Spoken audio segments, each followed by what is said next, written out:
everybody, welcome to this episode of the Disc Golf Answer Man. I am Bobby Cool Daddy Slick Breeze, and I'm with me Robert. Didn't bring the donuts, McCall. Forgot the donuts. So, right before lunch, he was just raving about these donuts. I wasn't raving. I just said I have Danny, even Danny looked at me. He was raving about these donuts. He looked at you because he was like, I wouldn't have said raving. That's what. No. I read it in his eyes. His mustache even twirled up a little bit more. I have great emotional intelligence. I could tell what he was saying. Great emotional. I have a lot of empathy. I can empathize yes, with I'm very empathetic. His sadness. So anyway, Robert was talking up these donuts about like, I never eat donuts, but man. I don't love donuts, but these are my favorite donuts for sure. That's raving. That is hardly raving. I didn't come in and say, these are the best donuts that ever happened. Your voice was a little higher when you talked about these are the best donuts. Anyway. They are my favorite donut for sure. So as soon as the show's over, he said he's going to go home and get the donuts. I don't. Maybe not. The good thing is I live right next to him, so whatever donuts we don't have now, I can have later. Yeah, I'll bring some. All right, cool. They're so good. Round Rock Donuts, if you haven't heard of them, get to know them. So we have a lot. We don't have a lot of time today because at 3 p.m. Central on Facebook Live, Eric Oakley is going to go live and do a live Q&A for the Dynamic Discs Raider. We are super excited about this particular release just because we are. And do you hear that? I do hear that. It's driving me nuts. You know what the problem is? Part of the problem is we have to every time we set up, then we have to tear down for other stuff, and then we have to set up again. We tear down. You know what we ought to propose is just to get a totally separate podcast room. I've always wanted that. Okay, well, I'm ready. Do you have an extra room? Of course. All right. Spare bedroom at my house. Yeah. So anyway, Eric Oakley is going to go live, and he's going to do something on Facebook Live. So if you're watching this on YouTube right now, get ready to watch Facebook Live at 3 p.m. for Eric Oakley to do his thing and talk about the Dynamic Discs Raider. But for now, we're going to hop into... Am I Romantic lives 15 minutes from Round Rock Donuts. Let me know when you need some. Am I Romantic? Every day is when I need some. Every day. Nice. All right, so we're going to hop into the questions. Guys, remember, as always, you can send your questions in to discgolfanswerman.com. We will try to get them on the air. Dude, there you go. Johnny says that little room with a green screen right over here. Easy. We used to do it in there a long time ago. That was before we had the huge table, before we had 3 people, and before Temp needed a place to do photos. Seems rude. It is rude. We'll figure it out. We'll be okay. Well, will we? Yeah. Okay. Someday. Yeah, I think we'll be okay. Someday. All right. This question is from Austin. He says, I've heard a lot of hype about the Keystones. Nice. I think I would really like them as a new throwing putter. When can the public purchase them in premium plastic? I'm far too busy with work to be able to play in the AM match play. And I would because those Moonshine Keystones look gorgeous. Gorgeous. He just said gorgeous, but I am also emotional intelligent. Oh yeah, you're very emotional. But intelligent. I'm very could tell what he was trying to form say. Intelligent as well, and I could tell in the form he meant gorgeous. Nice, it's good for you, man. Yeah. You can get one of those. You don't have to play in a USA MPC bracket to get a Moonstone Keyshine. Moonshine Keystone. You don't have to play in one of those. Oh, guess what? Go ahead. Some people. I'll be right back. Okay, great. There are some TDs could order up to 16 of the premium Moonshine Keystones for their bracket just to sell to whomever. They're not necessarily for participants. So if you know somebody who is running one of the amateur match play championship brackets, get with them. They'll probably have your best shot at getting one of those. All right. Special treat for just our YouTubers. Wow. Okay. I was handed this. Speaking of Keystone, this is a Latitude 64. Latitude. Retro, right? This is retro, I believe. Yeah. The retro Keystone. And you guys get a close-up look of them. Bam. Bam. So we got these because we're going to do some Is This Disc Right For You? Anthony and Danny are going to do like a challenge where they're going to play with just the Trilogy Challenge discs. Spoiler, this disc is right for you. Yes, it is. This is a good disc. Oh, and we also have the Vandal, which I was throwing at the Life Church course, and I was really liking the Vandal. Yeah, must So be nice to have some vandals. You gave me yours. Must be nice. You could have said no. It is nice. Must be nice. But anyway, I was throwing it, and I can't wait to get add a trilogy challenge. Now we're still waiting on the Gatekeeper. Fusion Gatekeeper. and then we're going to get out there and do some filming. Anyway, that was just sorry, audio listeners. You'll have to maybe catch up. Got to tune in. So, Austin, contact somebody who ran a USA NPC bracket. There's a decent chance that they have some of those Moonshine Keystones for you. Let's see. Next one is from Rose. Every rose has its thorns. Dude, you want every one of these to get copyright pinged, don't you? I know. You have to quit imitating the song so well. What's Seal's song? Kissed by a Rose. Oh. First of all, thank you for everything you guys do for the sport. You really have no idea how many players you help out. Well, thanks, you're Rose. welcome. I'm a fan of out-of-production discs. Is there a special order that can be placed with a certain minimum quantity to get discs that are in that status, or any way to order them? The Latitude 64 Trident is the disc I'm referring to. Well, typically what out-of-production means is we don't produce them anymore. Are you sure? So we wouldn't have any to give you. No. I think she's saying to have. I assume it's she by the name Rose. To have them made, like maybe through the custom run program or something like that. We'll put them out of production for a reason, because they weren't like top sellers. But we understand that some people really like it, so every now and then we will do it. But I don't think it's a thing that you can ask for. It's like a thing we'll be like, hey. We're doing a special run. Yeah, let's make a few hundred Tridents. Yeah. Now, I know that retailers have the opportunity to do a custom run program where you can order 1,000 of pretty much any disc, and Latitude will make that for you. And so if you have a retailer around you who'd be willing to make 1,000 of those, you can have some of those. On the out of production stuff? Yeah, I think so. Oh, I didn't know that. But I would say that I think there are Tridents still around. I mean, you can still find them relatively easily right now. Yeah. All right, next one comes from Austin again. He says, hey, DGAM fam. First off, I want to say I purchased a Warden because Robert was such an advocate, and I must say it fell short to all the hype. Well, Robert or the Warden? Get it. Well, both, but maybe get some new arms or something. I then purchased Deputy because I have to take Cool, Daddy Slick Breeze suggested, and it is a fantastic. Did you write this? Yeah. Seems like you wrote this. Austin is Bobby spelled backwards. Is it? Yeah. The math checks out. Right. So he says, fantastic putter, hashtag Team Deputy. My question to you guys is the FD2 second run is a highly rated disc due to flight and guide? What would be a good match or close to the trilogy lineup? I'm hoping to sneak away from Tulsa to meet you guys at GBO. Nice. Tulsa's about a 3-hour drive, so you should be able to sneak away. Okay, the FD2 second run. I am not super familiar with all of Discmania's discs. I would assume the FD Anthony is... throw any FD2s?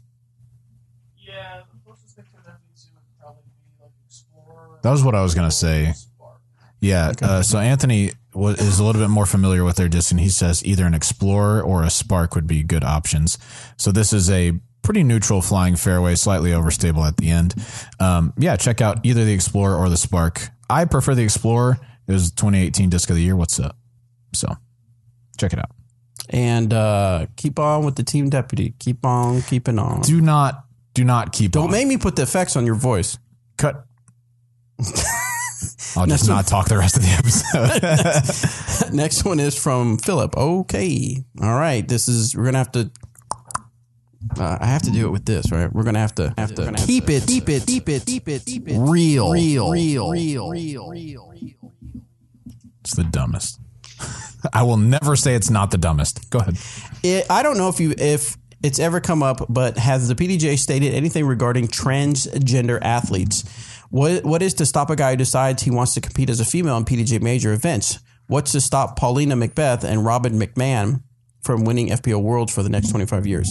My understanding, I think my latest understanding, I don't know if it's new, but I believe that the PDJ actually follows the Olympics standard when it comes to gender and where you can sign up as far as divisions. So if you're curious how the PDJ would handle it, you can actually just look up what Olympic standards for probably gender Olympic standards, and that's the standard that they follow. I know, I know the name for it, but I'm forgetting it right now. But there was a okay, convention or something like that, where they decided kind of the rules for it. If you're currently undergoing a sex reassignment or something like that. Yeah. So just look that up. And that's my understanding. Again, now I don't think that's changed, but because that happened maybe a couple, 2 years ago. That's what they're still following. Yeah, so that's what they're still following. All right, this question is on courses. This is from Ashton. My city doesn't have any good courses nearby. The closest one is 30 minutes away. What is the best way to go about getting my city to install a course? I'm willing to build it myself, but how do I convince the city it's beneficial for the community, even if it's just a 9-hole? What do you think? So here's what so if you think of a city or community, they're basically, their objective is to make it to where the community and the people that live there enjoy living there so they don't leave, right? And then they're going to figure out, and then they do things so that people are attracted to their town or to their community. So you've got to show the community the benefits of having a disc golf course. I really wish I guess there's a set formula. I don't know if there's certain steps, but you've got to figure out, even if people would come to your course, if it was even created, you've got to find the land to do it on. You've got to find out all the red tape you have to go through to see if that land even can have it. There's a lot. Right. Let's see. My city doesn't have any good courses nearby. What is the best? First off, you got to find a place where could a course go? Yeah. I say email coursesales@dynamicdisc.com. See if maybe somebody there can maybe kind of give you some ways. Even visit our website, dynamiccoursedesign.com, and you might be able to get some information there. But there's so many first steps you got to take to see if it's, in other words, if there's a step or two you got to take care of before you can even go to the next step. You got to see even if it's an idea that can even happen in your area. I know that was really vague. Yeah, just going through the proper channels is the way to do it. Trying to do it all by yourself and be like, I'm putting this in, I don't care. That's the wrong way to do it. But you do, like you said, you do have to convince them that it's a worthwhile endeavor to have a course put in right there. So maybe that'll bring more attention to a park, or that you can run fundraiser tournaments to beautify the park or something like that. See, even someone on here, the dude said it took us 5 years to get our course. Wow. So you've definitely got to have some tenacity. Yeah. Yeah, good word. This next one is from Brandon. I've been practicing every day, give or take. I've been practicing every day, give or take, as well. for the past month, and I've noticed that a threshold where my form breaks down after the hour or two mark. Yeah. How long do you guys allocate to practice in one session? Well, if you think about when you go play a round of disc golf, if you're just playing by yourself, usually that's, hour and a half, or a little bit quicker if it's a shorter course, a little bit longer if it's a longer course. But if you're playing tournament rounds, those are maybe 3 or 4 hours, right? But you're not just throwing back to back to back to back to back, right? Yeah. So when you go and practice, I think it's really good to, less is more when you practice. You want to get quality reps and not tire yourself out. And so when I go do field work, I'm usually not out for longer than 30 or 45 minutes, just because I want to work on usually one specific thing, make sure I'm familiar with the disc that I'm throwing. Maybe I'm working on release point or footwork or something like that. But I don't want to do it to the point where I'm exhausted, because then you're just teaching yourself bad habits. So I would tend more towards that half an hour, 45-minute mark. Caleb says every day, give or take a day. Yeah. This one's from Chris Rico. What's going on, Dynamic Disc team and general manager? Yes, I am Dynamic Disc general manager. I have been struggling with form for a long time. I seem to get a great shot every now and then. I was wondering, what are some drills and tips on working on your form, especially making sure the disc comes out flat? Also, do y'all have any tips on grip when it comes to small hands? Thank you all so much, and continue to change the game. He put little dots in there. I think this is ellipses. I think this is what he wanted. I guarantee that. Change the game. Yeah, that's what he wanted. That's definitely not what he wanted. We'll see what he says. What do you think? Okay, so tips or drills working on your form. I'm kind of in the same boat as Danny here. I don't think drills are awesome. I think it's better to learn just by doing a lot, right? Like there's some drills that can help you with a few things, but I think starting from the basics and working up from there is probably the best way to go about it. So if you're having trouble getting the disc out flat, but everything else in your throw is good, then what you want to work on is maybe just stand still for a minute. Reach back as flat as you can, and then bring the disc through flat, kind of in that, power pocket area, and then follow through flat. That's going to be the key. Once you can do that standing still, it's quite a bit easier to do that with a one step and then a run up and things like that. And so, I would definitely spend some time slowing it down and just making sure that even at slow speeds, your arm is coming through flat. I think that's the key. There you go. All right, let's see if we can grab one from SpeakPipe. Okay. Check the volume here. Hold on. We don't want to blow our ears away. Here we go. Nope. Hold on. Oh, music is still going. Caleb, if you need a picture of my face when Bobby uses the board, it's just going to be like this.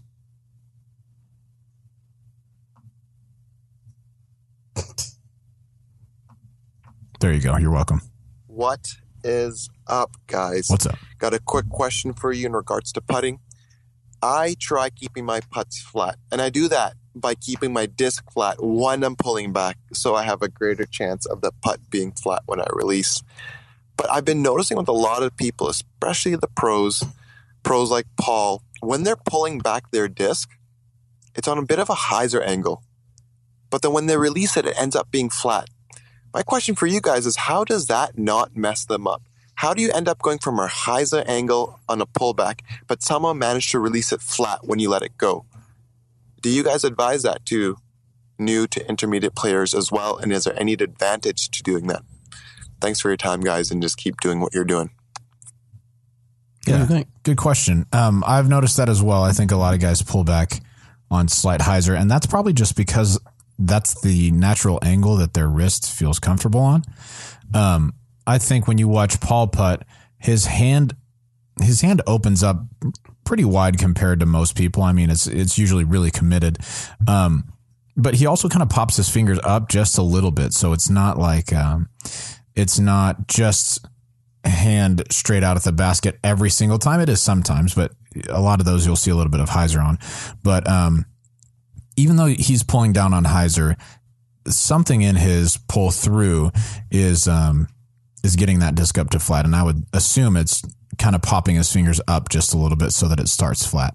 I would not recommend that. It works for him. It might work for you, but I think pulling back on the same angle as you intend to release it on is probably a good way to go about it. So that's what I would keep doing if you're doing that. All right, back to Google Forms. We got one from No, this is Malichi. No, that's Malichi, but it was Malachi. When was it? A while ago. Oh, you mean, okay. Malichi. So I got my hands on a digital weight Lucid Suspect at a local Trilogy distributor pop-up store. It is lime green with a hint of red swirl in the plastic. It is the best feeling disc I have ever held in my hand. I would love to find another one like it. Where can I find one? I picked up a newer Lucid Suspect, but it was too domey and the plastic wasn't as gummy. It just doesn't feel the same. Well, digital weight Lucid Suspects are some of the first ones that were run. And so you're talking now about discs that are 5 years older, a little bit older. Yeah. I do think the plastic blend was maybe slightly different back then, but also just as discs age, their plastic starts to feel different. If you really want to find another one, I would go to like the Facebook page, Trilogy Rarities or something like that, and just ask if anybody has any digital weight Suspects. That's going to be your best bet because you won't find them at retailers unless you just get lucky. Next one is from Samuel. I really like the feel and consistent release of a hard putter. However, I'm struggling with the grip sometimes when it gets a bit colder or when there is dust, dirt on my hands. In addition to this, my hands are on the drier side of the spectrum, which doesn't help with grip. I use a fan grip for putts. Which plastics do you like for putters? Are there any tricks to always having the same grip and feel when using harder putters? Gripping the disc differently? Special lotions? Special lotions is the answer. Basically, we're going to come out with a new Be Dynamic lotion. Is that right? Yeah. Nice. It's one day past April Fools. You can Yeah. Oh, I'm You sorry. can tell him no. Okay. Yes, I prefer putting with a hard plastic putter, and yeah, you said he's struggling with grip when it's colder or when there's dust or dirt on his hands. Okay, so definitely clean your hands off before you putt, because my goal, like you were saying, every time is to have the same grip on my putter. And so what I've started to do, I'm not saying that this is great for everybody, but what I've been doing for a little while is I'll lick my thumb and then just kind of dry it off with my other fingers. That helps to create just like a little bit of tack in between my thumb and the putter, and then my other fingers as well. It feels like my fingers don't slip around quite as much when I do that. And so that's what I go with. I see people like breathe on the disc like it's cold outside. If you just put it up close to your mouth and then you can feel a little moisture under there, and then it feels grippier afterwards. You can do that. Or you can just, keep a towel around that you only use that when you're wiping off your hands for putting. There's a lot of options. That's the one I go with. Or you can use the new Be Dynamic lotion, patent pending. Next question patent comes pending. from... No stealing it. Yeah. Next one is from Anonymous. This might be a team, maybe someone that's on our team. I am part of a company's team, already not the biggest team on their list of teams, but I do get access to new molds faster than a regular public or even reduced price, and etc., which I'm very grateful for. I am rated in the higher 980s and am still an amateur player. I'm moving into open very soon. What should I do if I want to move up a higher team in the ranks? Should I prove myself with wins, or should I ask the team uppers to see if I'm ready to move up? Do companies pay higher team members? Cool. Good question. Excellent grammar. Not so much. So if you're already on a team, I would go straight to the person who manages that team and ask them, what do I need to do to move up to the next team? Because it's different for different companies. We have people who are on some of our higher teams who are good players, but not great players, but they're there because they take care of business. They run events. They run clinics. It's a business. Business. Killing in my business. I know you like that one. Business. Good. Anyway, yeah, you should talk directly to that person and just see what they think about that. When it comes to companies paying higher up players, I think most companies pay some of their higher up players. I think the compensation is just different from player to player. Most of our player contracts at the touring level are different from player to player. And then when you're on the not very, very top level, most of them are really similar. But you have differences when it comes to bonuses, big wins, things like that. So, yeah, it might be good to ask some people on the team if they think you're ready to move up. You could also just go and directly ask the person who manages that team what you need to do to move up to the next level. So, yeah. Is that it? Yeah, I think so. Okay. I'm actually almost 980, so I probably should take his advice. Is that right? Yeah. I got a team manager for you to call.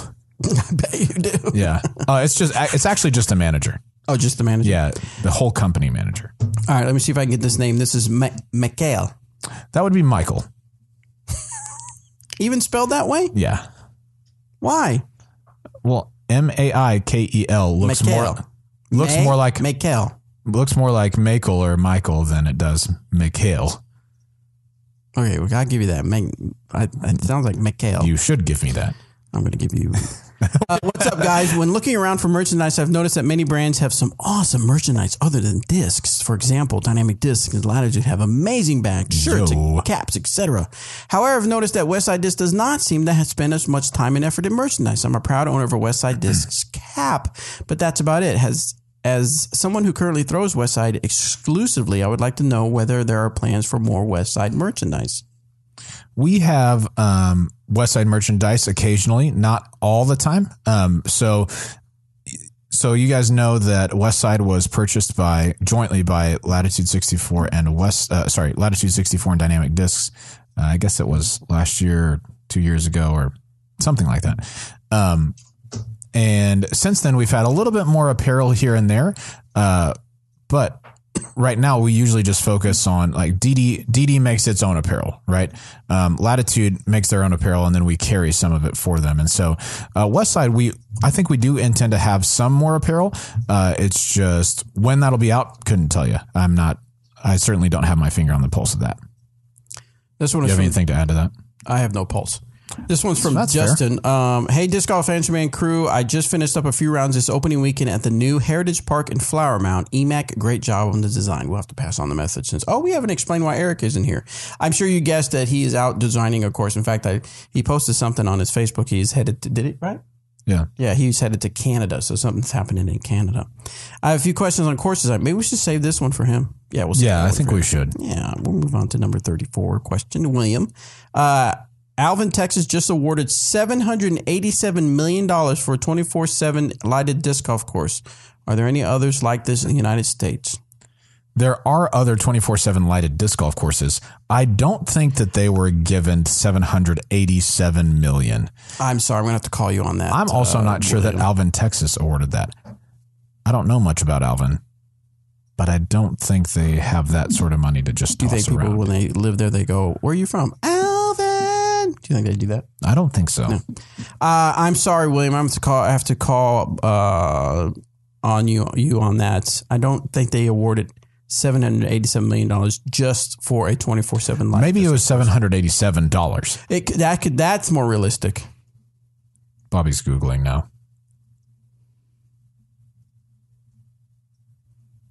He Googled Alvin, Texas, $787 million. There's plans for a $100 million Alvin Hospital. Maybe that's what he was thinking. Winner of $48 million lottery in Alvin is still a mystery. The Alvin Zoo for sale. Oh, that's 2 years ago. It's for sale for $7 million if anybody's interested. They probably sold it by now. Yeah. I think we can just move on to the next question. Are probably. you sure? I want to solve this mystery. I don't know. Let's move on. Okay, Alvin or William, one of the two, maybe check back with us and let us know what's really going on.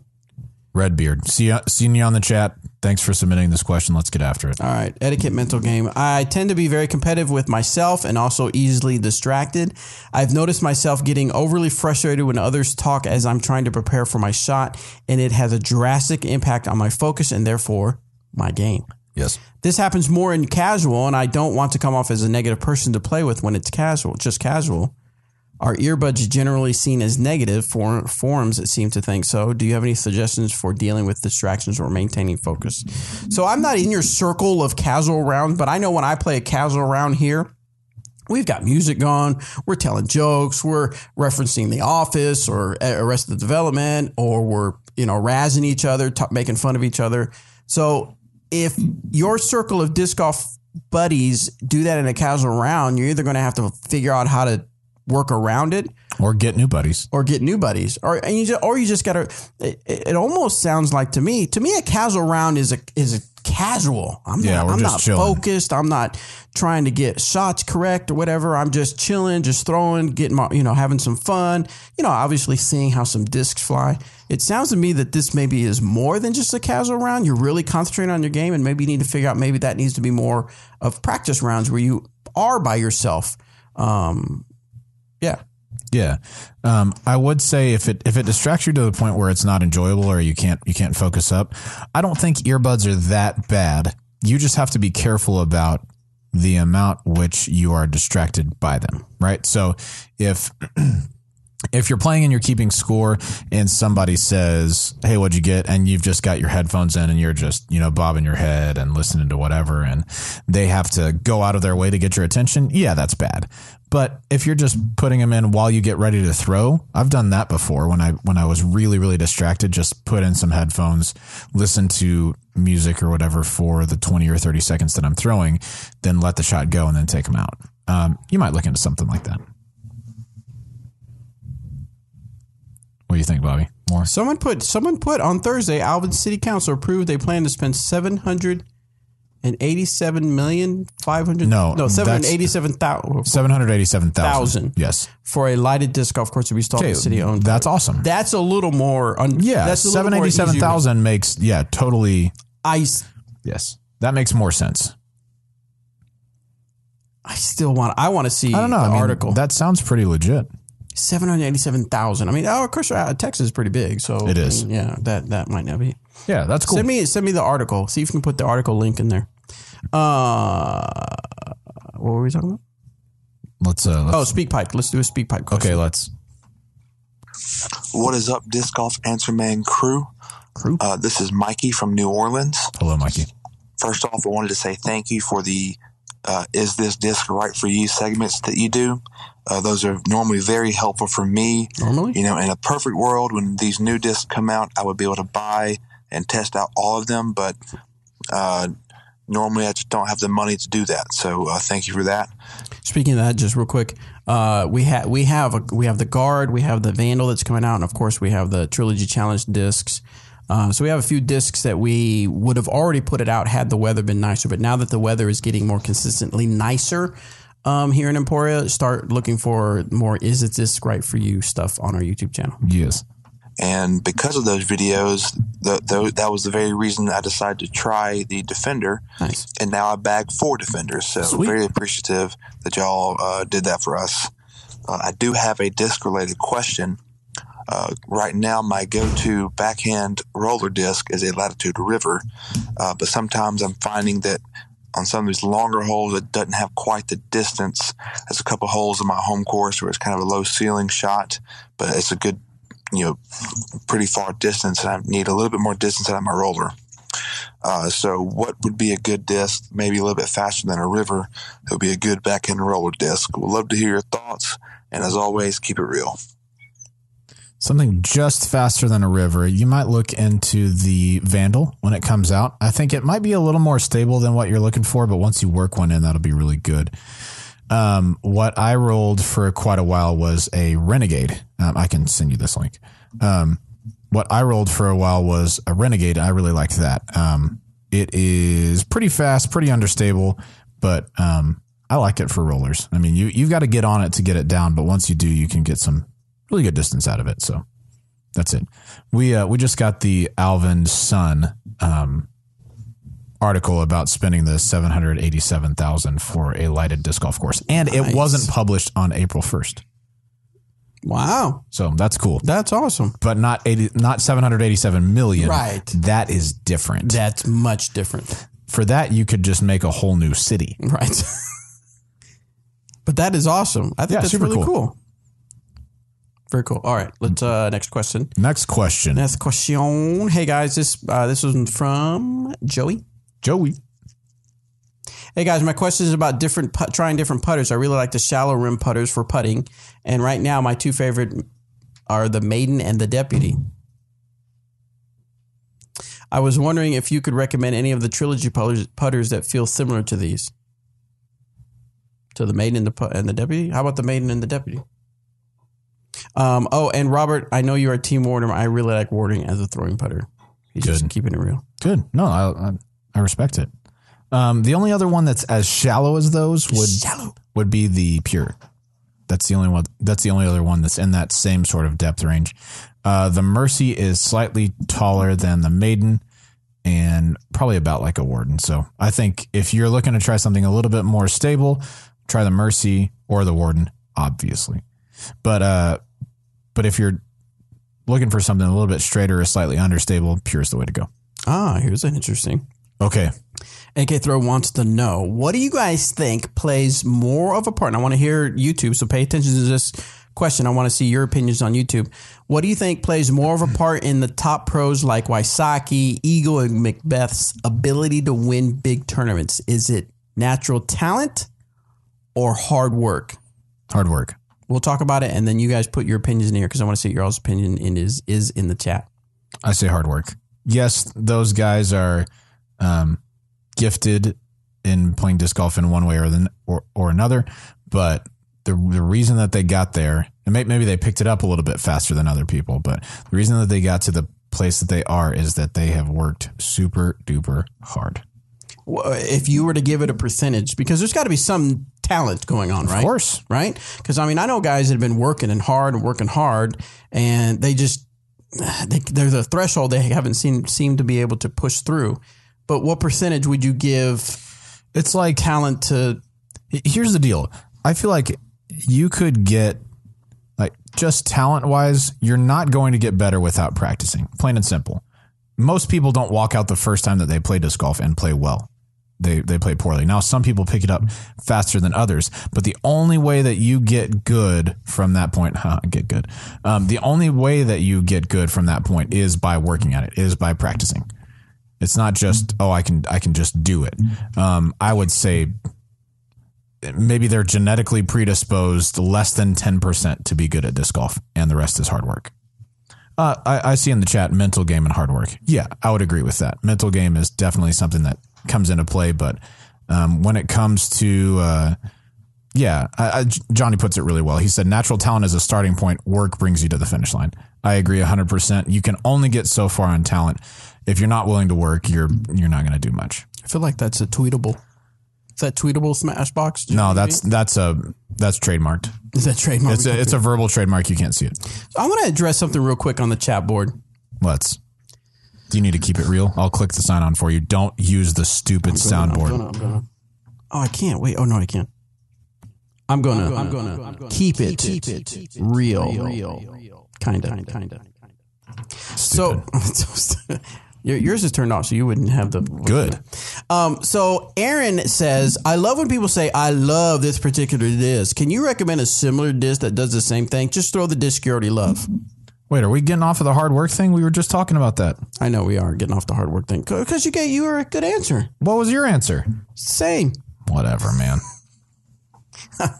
We'll get back to that. This is one of the things that bugs me. That's my this bugs me. Okay, yeah. Thing. Okay, so for audio listeners, be glad you weren't watching. Yeah. You don't want to know what it's like when things bug me. Anyway, gosh. So. And the reason it bugs me is obviously in particular when it comes to our brands, because when people come in and they say, I throw a Innova this, a Discraft this, or whatever this, and they say, what's the Trilogy equivalent? And people just get on to them. But I would do it for the other way around as well. I would do it the other way. My thing is that some people prefer to support brands in their own way. So why not just let them? Right? It could be with any other product. Shoes. I could buy tennis shoes anywhere, but some people, as soon as the thing happened with Nike, people burn their Nikes. They didn't want to. It's a shoe, right? But that's what they want to do with their money. You know, obviously it was a mute point because they've already spent the money. So how are they really hurting? But anyway, that's a whole other point. Moot point. Moot point. So my point is just let them be. Why do you have to even bother with it, Aaron? So what's your rebuttal for that, Aaron? Gosh, hit him with it. Hit it with it. No, I'm serious. I'm coming across me, but I get it. I get it. But to me, it's like if they love this particular disc, but for whatever reason they feel like they want to support this other brand or whatever, for whatever reason, whether they like the colors that they use, they like what they stand for, they like me, whatever the reason. I don't think it's that one. What is the big deal? Yeah. What is the big deal? Yeah, so Aaron's clarifying in the chat, and I think this is a fair question. He says, I 100% agree. I specifically mean when people say, I love the Warden, what's another Trilogy putter that flies like the Warden? Now that I'd have to agree with you, Aaron. So now okay, so I'll back off. Yeah, I'm glad you backed off of that. So that makes a lot of sense. You're right. I don't understand. Now it makes more sense earlier on. But maybe the context is where they didn't clarify where they really like the feel of the Warden, but they're looking for something a little more stable. Right. That makes usually sense. I think that's the case. Right. Or they like the Warden what's a mid range that kind of flies like the Warden, but flies a little farther or whatnot. All right, Aaron, I'll back off. I'm sorry. Great. Can we move on now? Yes, I'm sorry. Forgive me, Aaron. Yeah. He's in the chat. He said you missed my point, but he also said I forgive you. All right, thank you. Do you really? Oh, no. He said thanks, Robert, because I explained it in your face. I was trying to be nice on his behalf, but he supported me. But Aaron aside, there are people that have that opinion. Yeah. And it drives me nuts. Yeah, exactly. All right, so next question comes from... That's bugs. That's bugs? Yeah, that's what bugs you. On to the next. This one's from Wesley William Watt from Brampton, Ontario, Canada. Nice. While watching the While watching the Las Vegas Challenge FPO finals, I noticed the women commentators complimenting the players' hair and how nice it was looking that day. My question is, why don't the male commentators do the same thing during the MPO? Really? I'm sure a lot of the players would like to hear nice compliments like that from time to time. Bobby, your head looks extra smooth today. Thank you. I prefer hair compliments. I don't know what you guys are doing. On the next tournament coverage, we'll have Robert compliment someone's look or hair. Now, somebody on the chat board earlier, let me find it real quick because I think it was really important that we should talk about it. Zach says, Robert's hair, natural talent or hard work? Oh, what do you say to that? You know what it actually is? Natural talent. No, I've seen him after a shower. It takes a lot of hard work. Does it take a lot of hard work? It doesn't take a lot of No, I blow dry it to make sure it's all the way dry. I put stuff in it with my hands. That's it. It's easy. But yes, I got extremely lucky. My little brother is already losing his hair a little bit, and it's pretty salt and peppery. He's got some grays and whites up there, and so I feel very blessed to have the hair that I do. Lucked out. But yeah. The dude says Big Germ always talks about James Conrad's hair. And that's true. Pretty awesome. What is this? Jackson wants to know, as long as I get the proper permits from the city, county, are there any rules against using a pack animal, say a goat, mule, or llama as a caddy? I don't think you're supposed to bring animals to the course. So, is there a specific rule that says that? Let me look. Surely there's got to be a rule that says that.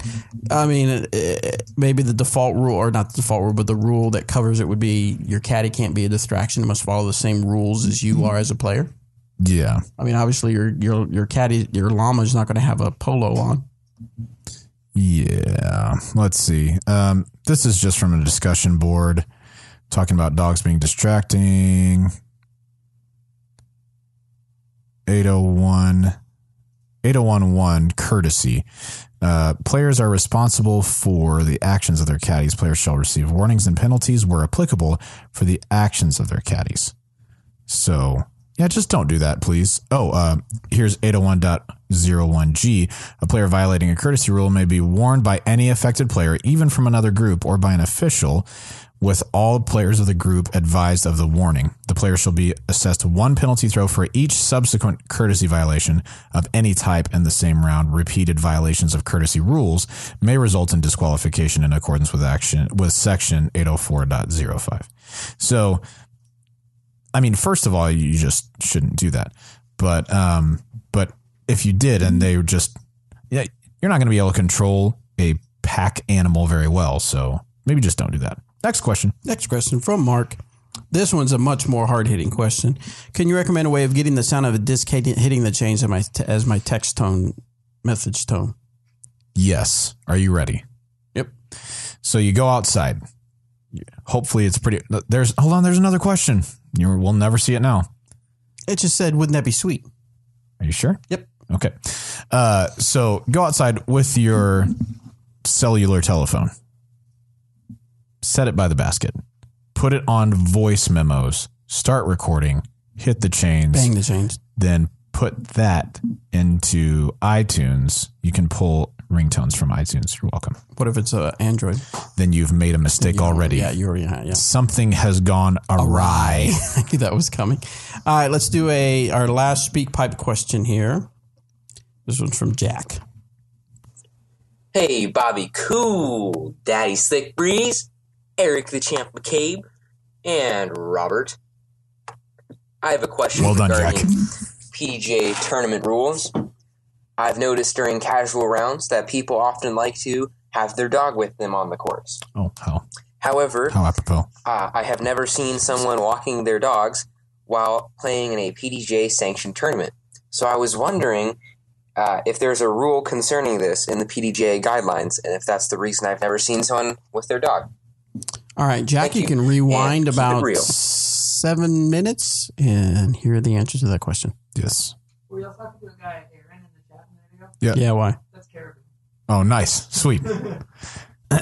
Yeah, so, I can't find the rule on, no, I don't think you'd have. I know him because of Danny's stream. Oh, I got you. I know him, but he seems like a nice fellow. Sorry, Aaron. He seems nice. Yeah, people are just talking about the actual rule. I could not find the actual rule. There is an actual rule that says no pets or no animals? Quick search, I was not able to find the actual rule. Here you go. I found it on a quick search. This is Competition Manual 3.01 General. Letter D says animals may not accompany players with the exception of players whose disability or medical condition requires the use of an accredited service animal. Players are required to notify the tournament director of accredited service animal usage during play. So if you have an accredited service llama, you're set. You are set. Well, don't they have? Isn't there the lady that had the accredited service peacock? Emotional support peacock. Is that what it was? Yeah. All right. I feel emotionally supported most. It was accredited, probably. Yeah, more than likely accredited as a service animal. All right, so real quick, we're going to get our picks for next week out for skipace.com. Make sure you go to skipace.com, sign up for the DGAM AM. We were already giving away 2 prizes, I believe it's been. Picks close in 2 days for the Arby's. Dallas-Fort Worth. Oh, I thought Arby's was out. Yeah, it's just still listed on the thing. site. Okay, yeah. So yeah, it's not Arby's Presents anymore, but in memoriam. Arby's DFW. But it is the Nick Hyde Memorial powered by Hyzer Bomb. So we're gonna go click on the PDJ page and take a look to see who's playing. Do you already know who's playing? 92 players. I do not. All right, we're gonna put them in rank by. We have Eagle, James, Conrad, Richie Wysocki, Paul Ulibarri, Philo, Garrett, Chandler Fry, Austin, Bradley, Devin, Emerson, Andrew Presnell, Andrew Marweed. I just went ahead and said it for you. I should have waited. We could have had another Malachi moment. Matt, I jumped the gun. Eric Oakley, Nate Perkins. So a lot of heavy hitters out there. I am the worst. 1, 2, 3, 4, 5, 6, 7, 8, 9, 10, 11, 12, 13, 14, 15, 16, 17, 18, 19, 20, 22, 23, about 25 people 1,000 rated or over or bigger or more. 1,000 rated or bigger. So what do you say, Robert? Joe Padilla in the chat says Robert gets the W at Nick Hyde. So Robert who? Write it down. Me. Right. Okay, first of all, I'm not playing the event. Second of all, hateful for you to say that, okay? All right, so what do we think? Pre-hole 6 at Monkey Island, I was really good at disc golf. Is that how you're to rate? I'm telling you, that's how I want to be remembered. Your performance from now on? This is like when an elderly person gets to the end of their life and they say, I want you to remember me like this. Is that what you're going to say at the end? Yeah, I made that jump putt on hole 6, and I'm going to say, you know what? When my disc golf career is over, I want you to remember me before this hole. Before the rest of the round where I played very bad. Yeah. Signature disc pre-6, hole 6. Pre-hole, yeah, that would be pre-hole 6, Robert. Yeah. Everybody goes through ups and downs, but mine was particularly down. So what do you think on the Nick Hyde? So Eagle, I'm pretty sure Eagle was out there last year. I don't remember right off the top. I mean, it's hard to bet against Eagle and Ricky right now. They're both playing really well. Usually this tournament is a little bit affected by the wind, and both those guys are able to throw both ways pretty great. So, I mean, it's kind of take your pick between Eagle and Rick. I think both of them are going to do quite well. Will you pull the list back up real quick? Of who plays? Yeah. James Conrad could obviously play well. Ulibarri could do well out there. Did you say what kind of course it is? Yeah, I haven't seen the redesign of this course, but the old course was like the first 9 are wooded, and then the back 9 are a little bit more open. Definitely wind is something that you have to contend with. So I'm agree with Johnny in the chat. I'll take Ricky for the win on this one. I think he's probably got the best shot at it. I don't see any maps out on the website. It wouldn't be very helpful anyway. Oh, okay. It's kind of hard to explain what this course is like, but I've enjoyed it the times that I've played it. All right, so we're going for pick number 1 is going to be Richard Wysocki. Oh, it's Richie. He prefers Richie. Richie Wysocki. Richie. Yes. Richie. Yes. What do we got for pick number 2?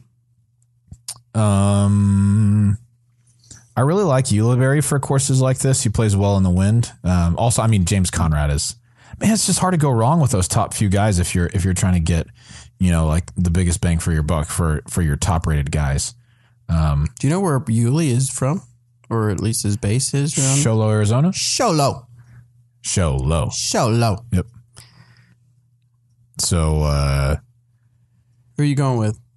I'm going to say James Conrad for a second. I think both of those guys are going to play well. All right, who's playing in the FPO field? We have Paige Pierce, Katrina Allen, Jessica Weiss, Lisa Fakis. I mean, I think it's hard to go that Paige and Kat won't go 1-2. You think? Yeah. Is Birka still that thing still going on? Yeah, she's still working on her van or whatever. Yeah, for sure. All right, so we're going to plug in Pierce and Allen. That leaves us with 1995. We're gonna party like it's 1995. Okay, I want to take. You know who I want to pick? I want to pick Eric Oakley. He's been playing pretty well lately. Eric Oakley? Mm-hmm. That leaves us with 981. All right, let's get us a good sleeper.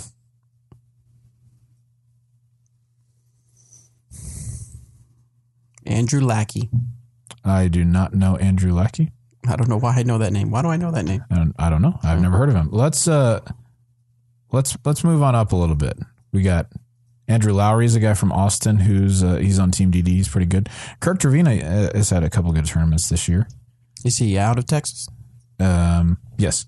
So he probably could has played. Who's out of this probably played this course more than likely? I'm not sure. Let's see. You know who I want to play? Let's do Tobin Sipes. I like Tobin. He is local to the area. He's played it quite a bit. Did you say Tobin? Tobin, I believe in you. Yep.